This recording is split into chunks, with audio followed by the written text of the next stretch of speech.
I'm Daniel, I'm 32 years old, and my entire life changed because of a single text message that blew up my world. Before I tell you about the explosive FaceTime call that ended with me hanging up on my entire family and getting on a plane, let me know where you're watching from in the comments.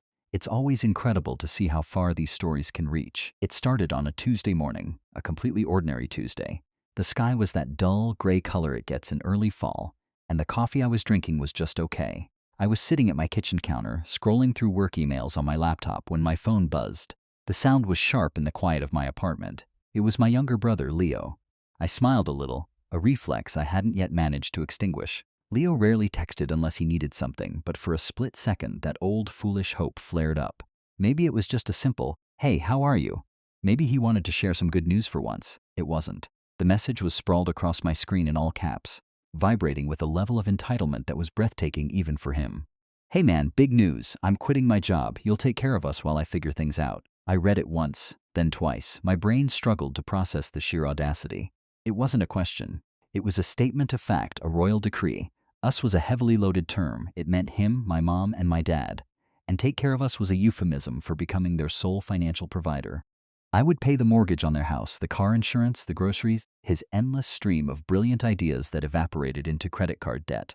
Again, something inside me, a tightly wound spring of resentment that had been compressing for over a decade, finally snapped with a silent, deafening crack. My fingers moved with a life of their own, flying across the keyboard before my lifetime of conditioning could scream at me to stop. I typed back a sentence I had never, in my entire 32 years, said to my family. "That's not on me, Leo." I stabbed the send button. My heart was a drum solo against my ribs. The digital silence that followed was immense, a vacuum where years of my compliance used to be. For the first time, the endless, grasping black hole of my family's needs had demanded, and I had refused. My phone started buzzing again, almost instantly, a frantic, angry vibration on the granite countertop. It was my mom, Eleanor. I stared at her picture and pressed ignore. Then my dad, Richard. Ignored. Then Leo again. Ignored. My hands were shaking, not with fear, but with a strange, terrifying, exhilarating sense of freedom. My gaze drifted to my laptop screen, to an email I had been staring at for a week. An offer letter. Senior software engineer in Dublin, Ireland. It was a huge promotion, a life-changing opportunity, a salary that could finally belong to me and me alone. I had been too scared to accept it, too tangled in the web of familial obligation. Who would pay for the next emergency if I were gone? But Leo's text, it wasn't a cry for help. It was a demand for my servitude. I clicked reply. My fingers were steady now. "Dear Mr. Miller, I am thrilled to formally accept the position. I look forward to starting on Monday." I attached the signed contract and hit send. A wave of nausea and pure adrenaline washed over me. I had just pulled the pin on a grenade and dropped it in the center of my life. 10 minutes later, as the incoming call notifications finally subsided, my phone lit up with a new text. It was from my mom. My blood ran cold as I read the words. "Daniel, we need to talk. If you won't help your brother, don't even think about coming to Thanksgiving." The ultimatum landed with the force of a physical blow. The battle lines were drawn. I didn't know it then, but this was only the opening salvo in a war I never wanted, but one that would ultimately set me free. To understand why that Tuesday felt like the end of the world and the beginning of a new one, you need to understand the suffocating weight of the days that came before it. You have to see the life I was living not as a series of isolated events, but as a long, grinding pattern of expectation and erosion. Let's go back a few months to a quiet evening on my couch. The TV was on some mindless sitcom, but I wasn't watching. I was staring at my online banking portal, specifically at a credit card statement. A charge for $2,500 stood out, glowing with digital mockery. The description read, "Advanced Cinematography Masterclass." It was the final payment for a course my brother Leo had proclaimed would be his ticket to Sundance. He was going to be the next Tarantino. All he needed were the right tools. He'd lasted 3 weeks before deciding the instructor lacked vision and stifled his creative process. As if on cue, my phone rang. The caller ID was Mom. Her voice, when I answered, was as bright and airy as a summer morning. "Hi, honey. Just calling to check in on my wonderful, responsible son." The title always felt less like a compliment and more like a job description. "I'm fine, Mom," I said, my voice flatter than I intended. My eyes were still fixed on the 5-figure number representing Leo's fleeting passion. "Just sorting out some finances." "Oh, that's my Daniel, always on top of things. It's a gift, you know. Your brother, he's not built for the mundane. That film course, it was so enlightening for him. It helped him realize he needs to forge his own path, not be trapped by rigid structures." I had to physically restrain myself from laughing. His own path was a trail of debt he blazed through my bank account. "Yeah, I heard," I managed to say. He's got this revolutionary idea for a web series now. It's truly brilliant. He just needs a little runway to get it off the ground. A little bit of seed funding. I knew exactly who the seed funder would be. My girlfriend, Chloe, walked into the living room then, carrying 2 mugs of chamomile tea. She glanced at the phone, then at my face, and her smile faded into that look of gentle exasperation she reserved for my family.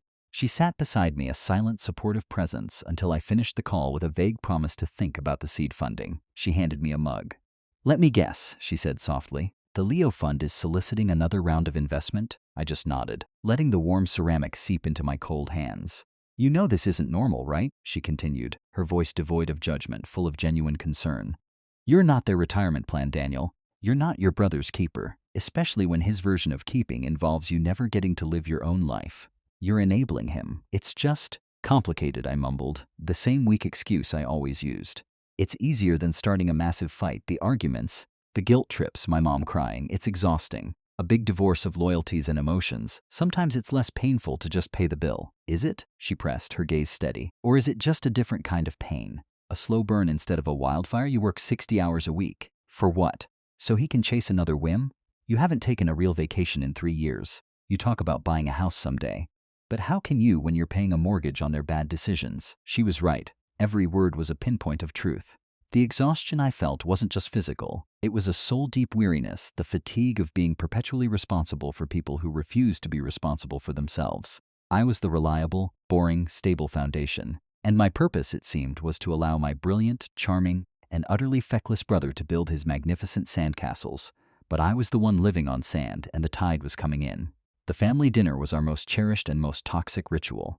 Every other Sunday we'd convene at La Trattoria, a middle-of-the-road Italian joint with ambitions beyond its cooking. To an outsider, we probably looked like the perfect family, laughing, sharing stories over pasta and wine. But it was a stage play, and I was the unwitting producer, footing the bill for the whole production. The evening always began with my father, Richard, raising his glass of Chianti. A toast, he'd boom, his voice resonating with false cheer. "To Daniel, to our boy who's making it in the big leagues." Everyone would raise their glasses, murmuring agreement. To Daniel, Leo would grin, knowing full well my big league salary was about to pay for his veal parmesan and multiple cocktails. My role was to smile tightly and accept the honor. It was a transaction disguised as a tribute.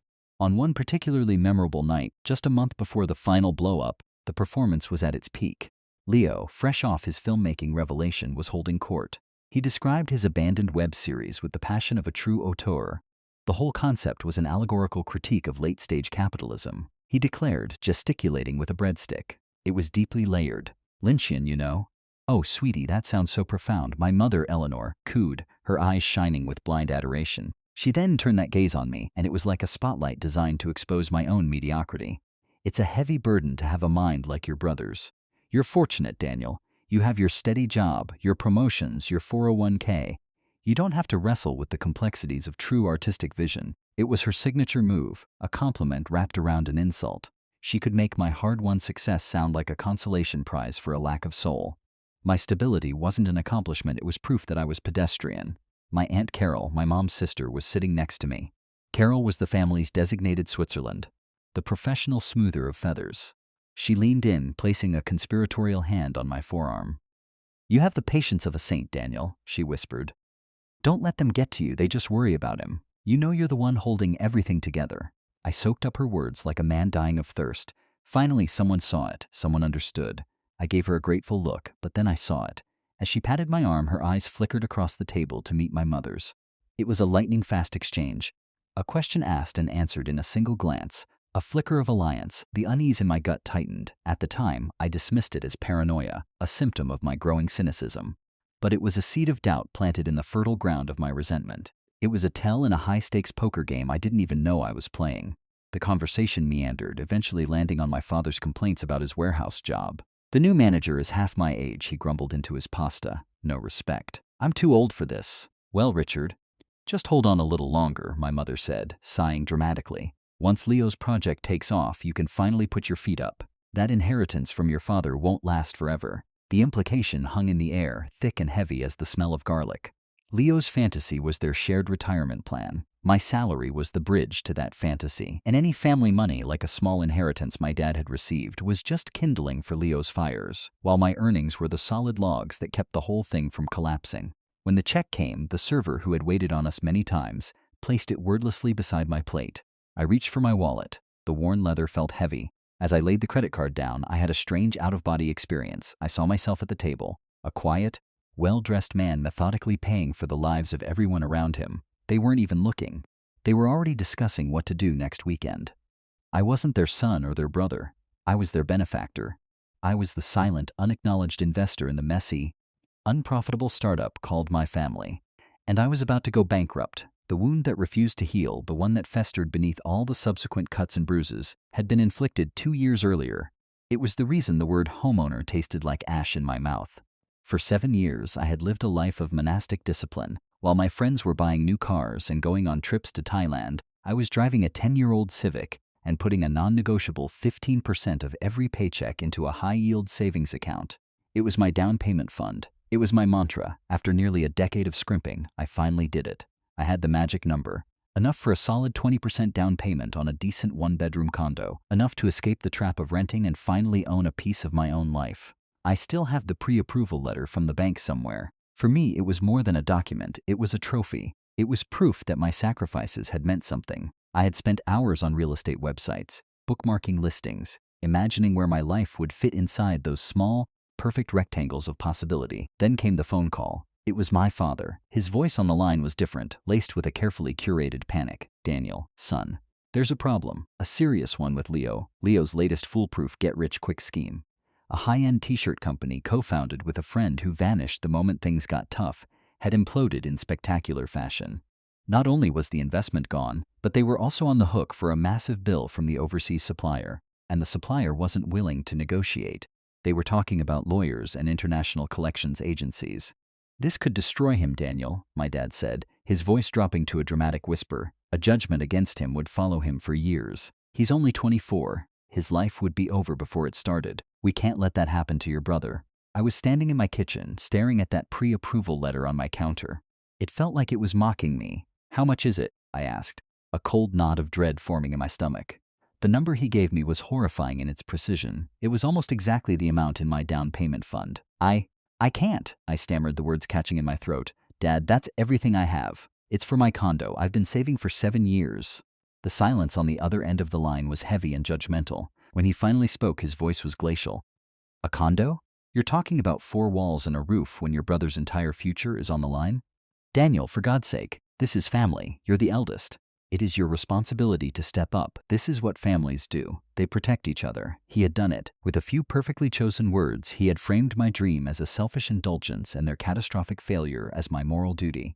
He weaponized the very concept of family, turning it into a bludgeon of obligation. To say no wouldn't just be unhelpful. It would be a fundamental betrayal of who I was supposed to be. What choice did I have? The next morning, I walked into my bank with the wire transfer information. The teller who helped me was the same woman who had congratulated me on my pre-approval just a week before. She didn't say anything, but I could see the pity in her eyes as I authorized the transfer.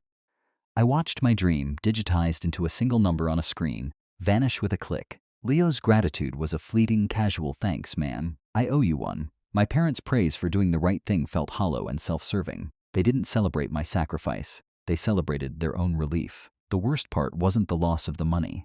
It was the loss of the belief that my life was my own. That day, they taught me that any foundation I built could and would be requisitioned at any time to prop up their own crumbling structures. My dream hadn't just been postponed. It had been sacrificed. And I was the one who had led it to the altar.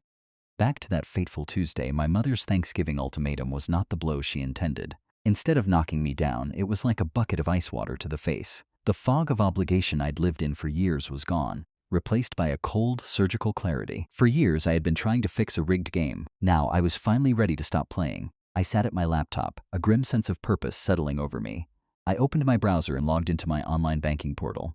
It looked like a map of my own servitude, a web of financial connections that all led back to me. It was time to start cutting the threads. The family cell phone plan was first. 4 lines, 1 account, my name at the top. I navigated to the account settings, found the transfer of liability form, and filled in my father's information. The system prompted me with a final, almost poetic question. "You will no longer be responsible for payments on this account. Are you sure you wish to proceed?" A humorless laugh escaped me. I clicked yes with a force that vibrated through the cheap particle board of my desk. 1 cord cut, next the car insurance. Leo's premiums were a small fortune, a testament to his belief that traffic laws were merely suggestions. My name on the policy was the only thing keeping his rates from reaching stratospheric levels. I found the Manage Drivers section. Click Remove Leo from policy. A pop-up warned that this could significantly increase the premium for the remaining drivers. Good, I muttered. Click Confirm. An automated email was on its way to my parents. Another cord cut, the list went on. The premium subscription for the streaming bundle they watched every night. The credit card I'd given my mom years ago for true emergencies, which had somehow come to include weekly grocery runs and quarterly trips to the nail salon. I lowered the credit limit to $1. Then the most significant one, the automatic monthly transfer labeled Family Support. I clicked Delete Recurring Payment. With each click, I felt a physical sensation like a heavy cloak being lifted from my shoulders pound by pound. I was performing surgery on my own life, removing a parasitic attachment. The reaction was almost instantaneous. My phone, which had been silent, exploded to life. It was a digital carpet bombing, a text from Leo filled with typos and fury. Dude, WTTF? My data isn't working? I was in the middle of a trade, my fingers flew. You're 26, Leo, welcome to the world of paying your own bills. A text from my mom, Daniel, call me immediately. I just received a fraud alert from the credit card. This is not a funny prank. I typed back a single sentence, it's not fraud, Mom, it's a boundary. Then the calls began. Voicemails filled up my inbox, each one a different flavor of manipulation. My dad's was a low growl of intimidation. Daniel, call me. Now you've made your point. Now stop this nonsense. My mom's was a masterpiece of tear-choked melodrama. Daniel, honey, I don't know what we did to deserve this cruelty. Please pick up. You're scaring me. When their direct assault failed, they deployed their flying monkeys. A text from my cousin Mark, who I hadn't heard from in 6 months. Hey man, your mom is really upset. Heard you're being a real jerk to them. Not cool. After all they did for you, all they did for me, it was their foundational myth. They had raised me, yes, but they had raised me to be a crop they could harvest at will. I finally switched my phone to silent mode and flipped it face down on the counter. The screen continued to light up in the periphery. A silent, frantic strobe light signaling their collective panic.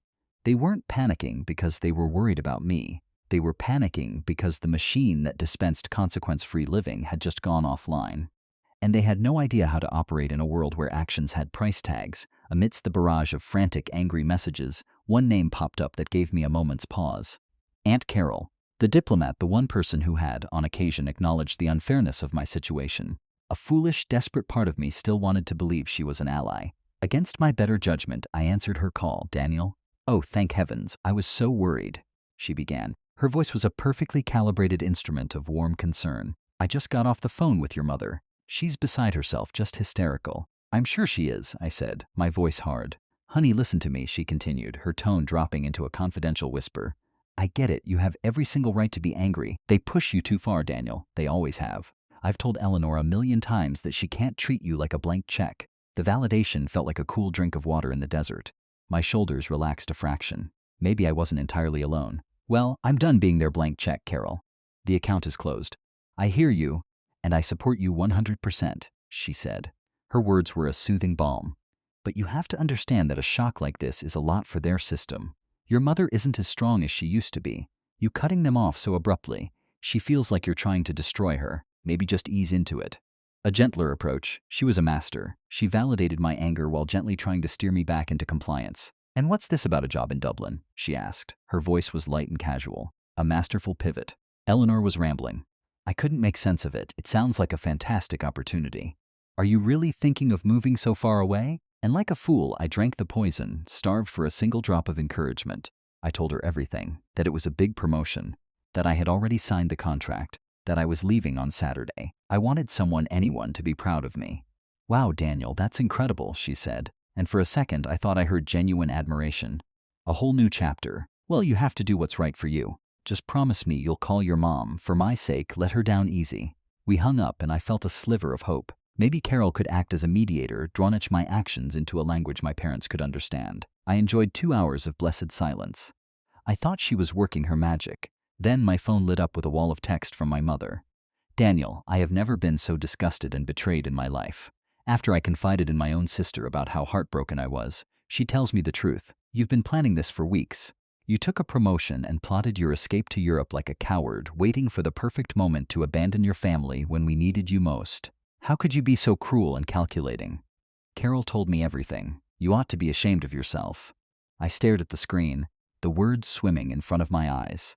Carol told me everything. It hit me like a physical blow. The call hadn't been an act of diplomacy. It had been a reconnaissance mission. Every sympathetic word, every "I understand," was a carefully crafted tool to extract information. She had collected intelligence and then delivered it to the enemy's headquarters, complete with a narrative that painted me as a cold, plotting villain. Her advice to be gentle was the final twist of the knife, designed to make my resolve seem like an even greater act of cruelty. The betrayal was somehow colder and more profound than my parents' predictable entitlement.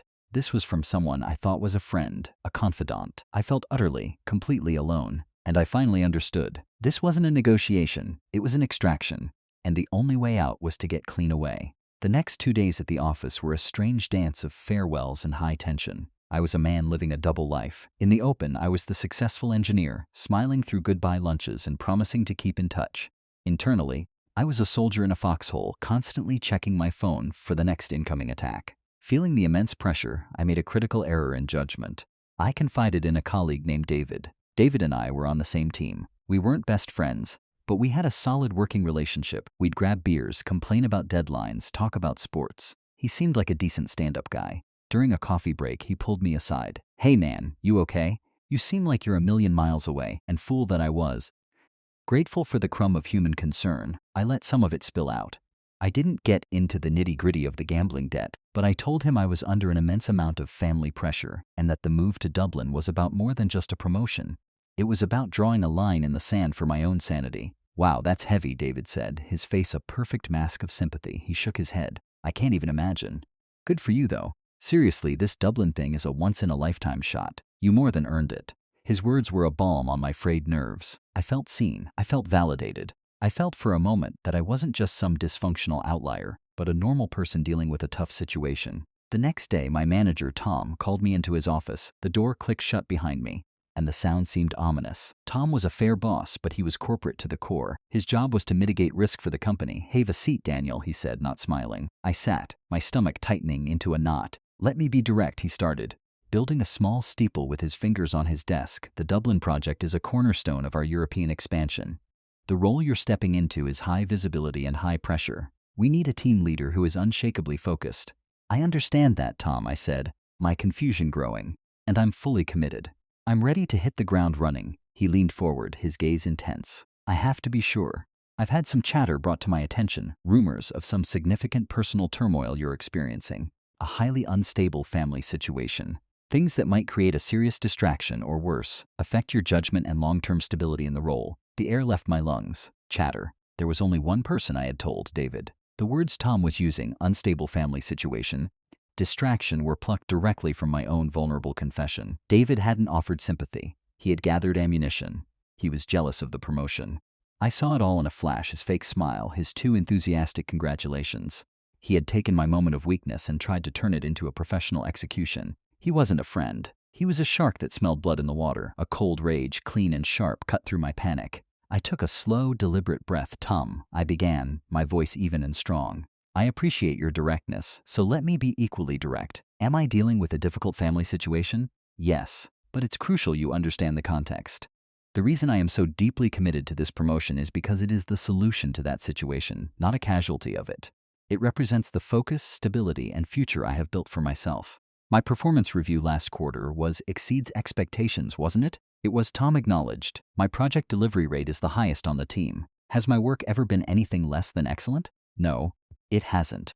"Then you have your answer," I concluded, holding his gaze. "You're not sending a man with a problem to Dublin. You're sending a man who has solved his problem. You will have my undivided attention and my absolute best work, because for the first time in my career, my energy won't be siphoned off before I even walk through the office doors." He assessed me for a long, silent moment. I didn't flinch. I had let my family define me for years. I wasn't about to let David do it. "All right, Daniel," he said finally, leaning back in his chair with a nod. "Point taken. Just make sure you deliver. Dublin is a big stage." I walked out of that office a different person. The betrayal stung, but beneath it was a bedrock of self-respect I hadn't realized was there. I had faced down an attack, defended my own worth, and won. It was another crucial piece of armor clicking into place, just in time for the final battle. That night, I was surrounded by a sea of cardboard boxes and packing tape. My apartment, my sanctuary, was being systematically dismantled.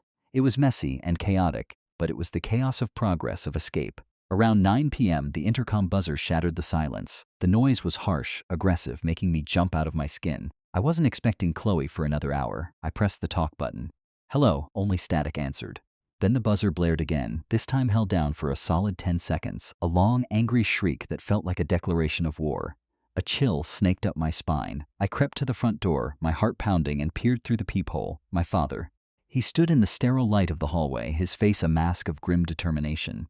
He looked older than I'd ever seen him, worn down, but his posture was rigid with purpose. A wave of pity, a ghost of old affection, washed over me. I almost reached for the lock. Then he raised his fist and pounded on the door. Not a knock. It was a heavy thudding blow that shook the door in its frame. Thud, thud, thud. Daniel, I know you're in there. Open this damn door right now. We are going to talk about this, face to face. My blood ran cold. This was their strategy then. When the digital assault failed, they escalated to a physical one. They were laying siege to my home. I backed away from the door, my breathing shallow. I stood in the middle of my living room, frozen. I felt like a fugitive in my own apartment. His phone came out. A second later, mine vibrated in my pocket. The screen lit up. Dad. I stared at it until the call went to voicemail. He hammered on the door again, even harder this time. Don't you dare hide from me, Daniel. This is not how a son treats his father. Your mother is sick with worry.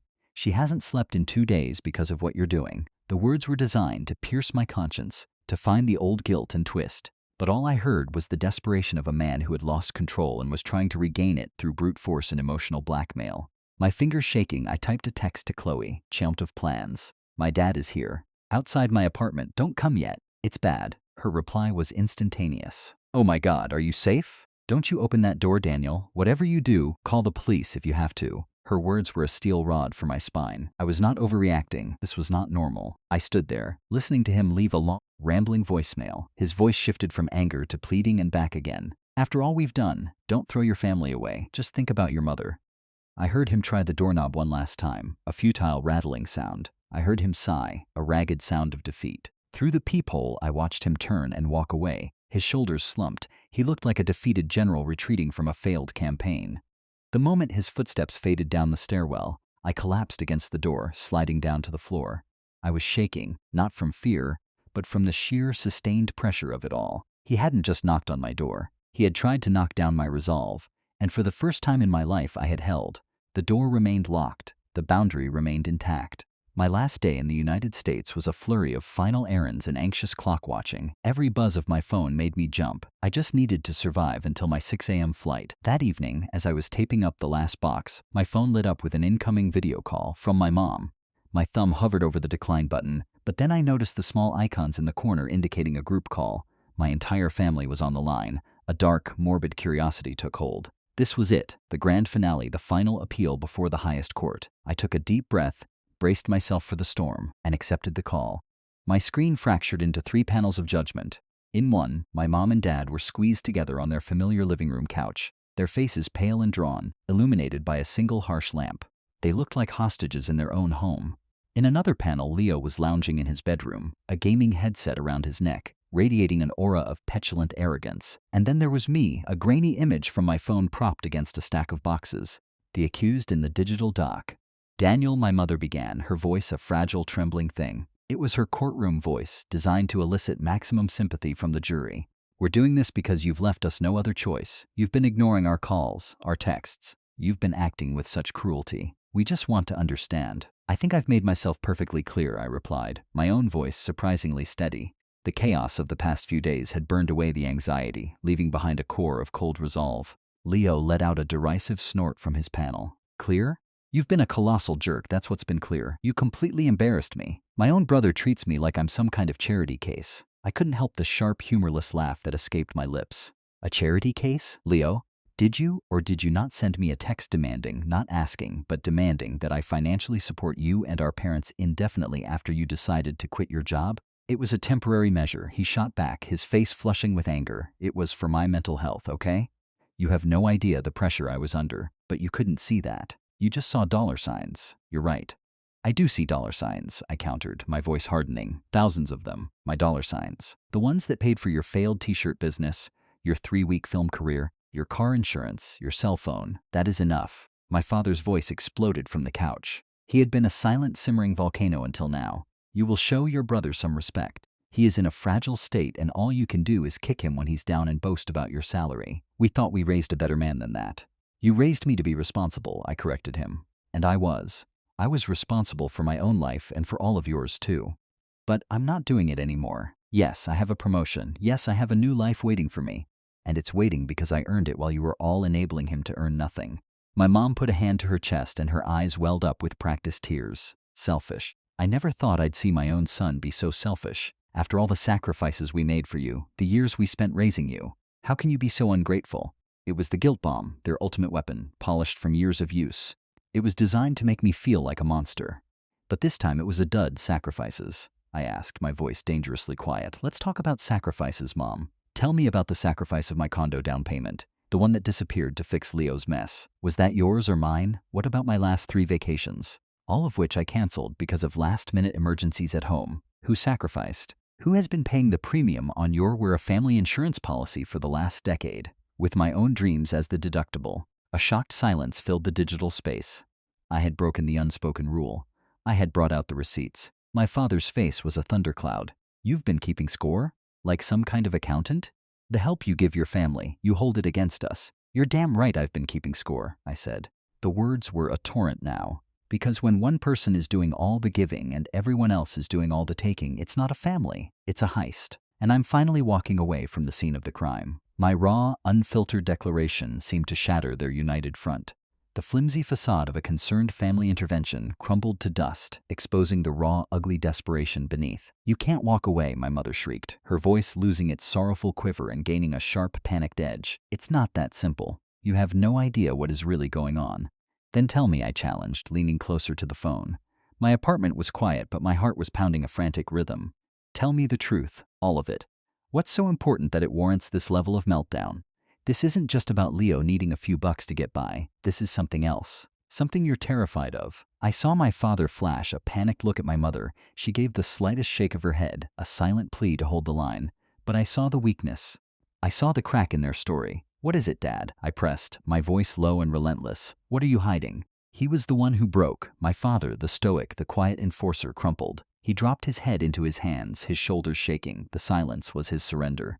It was my mother who finally spoke. Her voice was suddenly stripped of all emotion, flat and dead as a winter landscape. Your brother is in trouble, Daniel. A kind of trouble that money you've given before can't fix. What else is new? I said acidly. He didn't quit his job, she said. Her eyes fixed on something over my shoulder, as if she couldn't bear to look at me. He was fired weeks ago. He's been pretending to go to work. And it's not about his mental health. He has debts, massive ones. I've paid his debts a dozen times, not like this. My father's muffled voice came from behind his hands. He looked up, his face gray and defeated. It's not from a business venture, son. It's gambling. The word landed with a thud in the center of my chest. Gambling, of course. It was the missing piece of the puzzle. It explained everything, the constant desperate need for cash, the secrecy, the string of vague failures that never quite added up. How much? I asked the question coming out as a whisper. My mother's gaze flickered to Leo's video panel. He was staring at the floor. The smugness was gone, replaced by the sullen look of a trapped animal. Tell him, Leo. For once in your life, you tell him the truth. Leo remained silent. He won't say. My father said, his voice ragged, it's $150,000, Daniel. $150,000. The number was so ludicrous, so catastrophically large, it felt like a line from a movie. I felt a hysterical urge to laugh. The people he owes money to, my mother continued, her voice trembling with what sounded, for the first time, like genuine fear. They are not patient people. They gave us a deadline. It's this Friday. We tried to get a second mortgage on the house, to get a lawyer, do something. But the bank won't approve it. Our credit is shot. They said the only way was with a cosigner.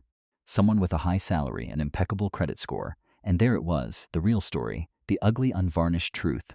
This entire circus, the threats, the guilt, the siege at my door, it was all a desperate, elaborate scheme to get my signature on a loan document. They needed to tether my entire financial future to their catastrophe to save themselves. They weren't just asking me to help them float. They were asking me to be their anchor as they sank to the bottom. You are asking me, I said, spelling it out slowly, as if to make myself believe it, to co-sign a $150,000 loan for a gambling addict who is unemployed and has shown no capacity for responsibility in his entire life. You're the only hope we have, my mother sobbed. You have to. We're family. Just then, at that precise moment of supreme emotional blackmail, my phone screen lit up with an incoming call. It was a number I didn't recognize with an Irish country code. On a wild hunch, I knew who it was: Liam Miller, the CO. Without breaking eye contact with the horrified faces on my screen, I answered the call, putting it on speaker. "Daniel, Liam Miller here." A cheerful, energetic voice with a thick Irish accent filled the room. "Sorry for the late call. Just wanted to personally confirm that your flight details are all set. We've arranged a car to pick you up at the airport. The whole Dublin team is chomping at the bit to have you. We're expecting great things from you, son." I looked from my past to my future, at the frantic, pleading faces of my family, and at the disembodied voice on the phone, offering respect, opportunity, and a way out. "Thank you, Mr. Miller," I said. My voice was clear and impossibly calm. "I am looking forward to it more than you can possibly know. I won't let you down. I know you won't save travels." He hung up. I switched back to the video call. 3 faces stared back at me, frozen in a state of shock and dawning horror. I let the silence hang there for a beat, a sweet, perfect moment of clarity. Then, I looked straight into the camera at my mother, my father, and my brother, and I delivered the verdict they had been dreading. No. The word was quiet, but it echoed with the force of a slammed door. "No, I will not be your financial savior. This is not my debt. This is not my problem. I suggest you sell the house and find a very good bankruptcy lawyer." My mother's mouth opened, a silent scream forming on her lips, but I didn't wait to hear it. I hit the red end call icon. The 3 panels of my past vanished, leaving only my own reflection staring back at me from the dark screen. This is the moment that changed everything, the moment I finally took back control of my own life. Thank you for sticking with me to this point. You guys are amazing. If you're still here, do me a favor and hit that like button and comment with a 1 down below, just so I know you made it this far with me. It doesn't just help more people find this story. It lets me know that my experiences mean something to someone out there. Your support is the biggest motivation for me to keep sharing the rest of this journey. The silence that descended on my apartment after that call was absolute. It was the silence of a battlefield after the fighting stops. It was over, for about 30 seconds. Then came the text messages, the last desperate volleys from a defeated army. They were no longer manipulative. They were pure distilled rage. From my mother: "I hope you are happy with what you've done. You have torn this family apart. You are no son of mine." From Leo: "When they come for Dad because of his debt, and they will, that's on you. I'll never speak to you again. You're dead to me." From my father, the one that almost hurt: "I have never been so profoundly disappointed in another human being. You are a stranger to me."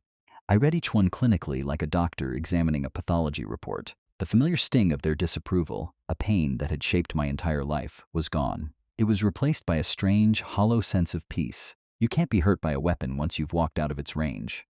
I wasn't their son or brother anymore. I was a stranger. They had said it themselves. Methodically, I blocked their numbers: my mother, my father, my brother, my aunt, my cousin.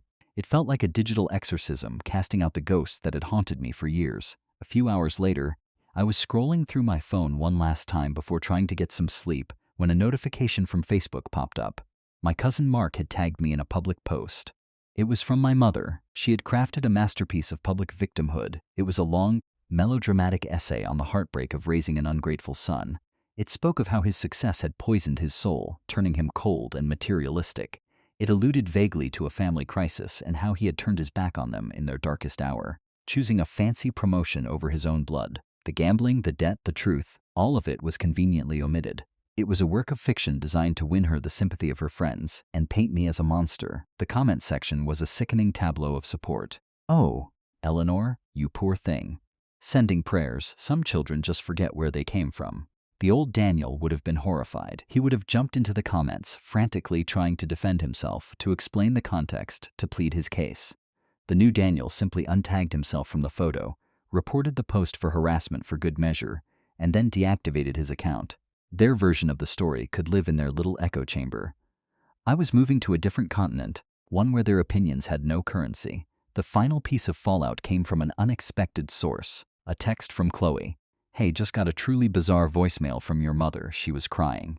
"Said you were destroying the family and that I needed to talk some sense into you. I told her that our relationship was none of her business and that if she ever called my number again, I'd consider it harassment. Then I blocked her. I hoped that was okay." I smiled, a real, genuine smile. "That was more than okay." I typed back. "It was perfect, thank you." "I've got your back," she replied. Always, in that moment, I understood the difference. My family's idea of love was a chain, a thing of obligation and debt. This simple act of solidarity from Chloe was what real support felt like. It wasn't about demanding loyalty. It was about offering it freely and without condition. And it was all I needed to face the next chapter. 6 months later, I was standing on a small balcony overlooking a cobblestone street in Dublin, a cup of strong coffee warming my hands. The Irish sky was a familiar shade of gray, but it felt different from the oppressive gray I had left behind. This was a soft gray, a quiet gray. It was the color of peace. The man who had numbly boarded that flight 6 months ago was not the same man standing here now. That version of me was a tightly coiled knot of anxiety and guilt running on the fumes of a life-altering decision. He had been bracing for impact, waiting for the regret to set in. But the regret never came. The first few weeks were undeniably tough. The silence in my new apartment was loud. It was a silence filled with the ghosts of unanswered questions. But slowly I realized it was a different kind of silence. The silence of my old life had been heavy, pregnant with unspoken demands and simmering resentments. This was a clean silence, the silence of a blank page. Work became my sanctuary. Liam Miller, my new boss, was a man of his word. He gave me autonomy, trusted my judgment, and valued my contributions. For the first time, I was judged solely on the quality of my work, not on my willingness to be the family martyr. My ideas were listened to. I was given a team to lead on a major project. I saw my salary deposited into my bank account, and I felt a sense of ownership that was entirely new. This money was mine. My future was mine. I started to build a life tentatively at first, then with growing confidence. I found a pub around the corner where the bartender, a gruff old man named Seamus, knew my name and my order. I made friends. Liam, a fellow engineer on my team, became a close friend. He was funny and irreverent with a deep love for his city. He dragged me on weekend trips to Galway and Cork, introducing me to the Ireland that existed beyond the tourist maps. One Friday after work, we were sitting in the pub, pints of Guinness in hand. "You know Daniel," Liam said, after I'd told him a heavily sanitized version of why I'd left the States. "It sounds to me like you declared your independence. Good on you. Life's too short to be living it for someone else." It was that simple. There was no judgment, no psychoanalysis, just a straightforward acceptance of my decision. These new friendships were built on mutual respect, not on a hidden economy of obligation. It was revolutionary. Chloe's visit that spring was the final critical piece of my reconstruction. I remember standing at the airport arrivals gate, my heart pounding with an entirely different kind of anticipation. When she walked through the doors and I saw her face light up, I felt a sense of completion, of rightness that I had never known. We spent 2 weeks being unapologetic tourists. We walked the cliffs of Moher, the wind so strong it felt like it could strip you clean of all your past sins. We listened to hauntingly beautiful music in a tiny crowded pub in Doolin. One evening, we were sitting by the fire in our rented cottage, a comfortable silence between us. "You're different," she said suddenly, looking at me. "I mean, you're still you, but the tension is gone. The weight you used to carry in your shoulders, it's not there anymore." I knew she was right.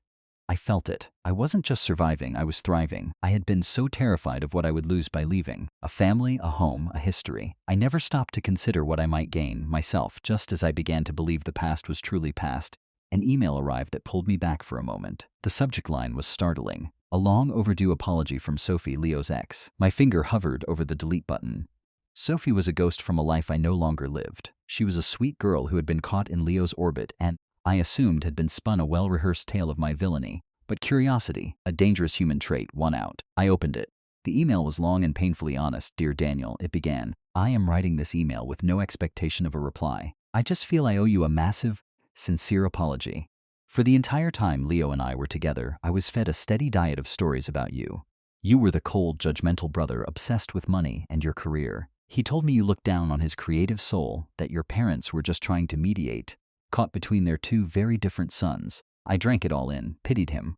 I thought you were the problem. How incredibly naive I was. The real story, as I'm sure you know, came out after he and I split up, and it was so much worse than I could have imagined. It wasn't just a few bad bets, Daniel. It was a disease. I found out he had taken out credit cards in my name. He had drained the small college fund my parents had set aside for my little sister. He had convinced me to loan him money for a surefire investment that I now know went straight to a bookie. He didn't just owe $150,000 to those sharks. He had systematically bled everyone around him dry for years. The final loan they wanted you to co-sign wasn't a plan to save him. It was their last-ditch effort to save the house, the one asset he hadn't yet managed to gamble away. It was a plan to make you pay for all of it. I know now that you weren't being cold. You were being rational. You weren't turning your back. You were saving your life. I just needed to say it. I am so deeply sorry for ever doubting you. I hope you found happiness and peace. You certainly earned it. Sincerely, Sophie had to read the email twice to fully absorb it. The validation was so absolute, so complete that it almost felt unreal. Every secret fear, every paranoid suspicion I'd ever harbored was true. In fact, the reality was even grimmer. The web of deceit was more tangled and more malicious than I had ever guessed. If I had signed that paper, I wouldn't just be paying a debt. I would have been shouldering the financial and emotional wreckage of a decade of his destruction. My escape wasn't just a good choice. It had been a life-saving one. A few days later, a voicemail appeared on my phone from an unknown number. My policy was to ignore them, but something made me press play. The voice was thin, hesitant, and weathered by a storm I had only seen from a distance. It was my mother, but it was a version of her I had never encountered before. Stripped of all her weapons, all her drama, it was just the voice of a tired old woman. "Daniel," she began, a slight tremor in her words, It's your mother. I'm not calling to ask for anything. I wanted to know if you are okay. That is all. We are managing. Your father and I sold the house. It was for the best. We are in a small apartment now. Leo is in a long-term treatment program. He has a long way to go. I hope you are well, honey. Be safe." The line clicked. She was gone. No tears, no demands, no guilt. It was the first honest communication I had received from her in my entire adult life. It was an echo from the wreckage, a sign of life from a distant foreign shore. It's been over a year now. I'm walking home from work along the River Liffey. The lights from the bridges cast shimmering reflections on the dark water. Life has found a new rhythm, a steady, peaceful cadence that I cherish. I never did call my mother back. The voicemail is still saved on my phone, a strange, quiet artifact from another lifetime. Maybe someday I'll be ready to have that conversation. Maybe not. The profound, beautiful, earth-shattering difference is that the choice is now mine. It will be on my terms, in my time. That is the definition of freedom. For decades, I operated under the crippling misconception that to be loved, I had to be indispensable. I believed my family's bottomless need for me was the ultimate proof of my value, but it wasn't. It was the proof of my function. A hammer is needed to drive a nail. A wallet is needed to pay a bill. A person is loved for who they are, not for what they can provide. I had to fly 3,000 miles to learn that simple, powerful lesson. Real love, the kind I am building with Chloe, the kind I share with my friends over a pint in a noisy pub, is not a debt to be paid. It's not a contract of endless obligation. It is a shelter. It steadies you. It champions your growth rather than demanding your sacrifice. It is a force that replenishes you, not one that systematically drains you dry. I don't know what the future holds for the people I left behind in America. I truly hope Leo finds a way to conquer his demons. I hope my parents can find a measure of peace in the quiet of their new, smaller life. But their story is no longer my story. My name is no longer in their book. My only responsibility now is to the man I have become, a man who is building a life, not just bankrolling one. Sometimes, setting a boundary feels like an act of aggression. It can feel like you're building a wall. But I've learned that's not it at all. It's not about shutting the world out. It's about building a home for yourself, a place with a solid foundation and a locked door where you get to decide who has a key. And from the safety of that home, you can finally find your peace. Thank you for listening to my story. I hope it resonated with you in some way. Have you ever been in a situation where you had to make a hard choice to protect your own peace? I'd be honored to hear about your experience in the comments below. And please, don't forget to like this video and subscribe to the channel so you don't miss what comes next. Take care of yourselves.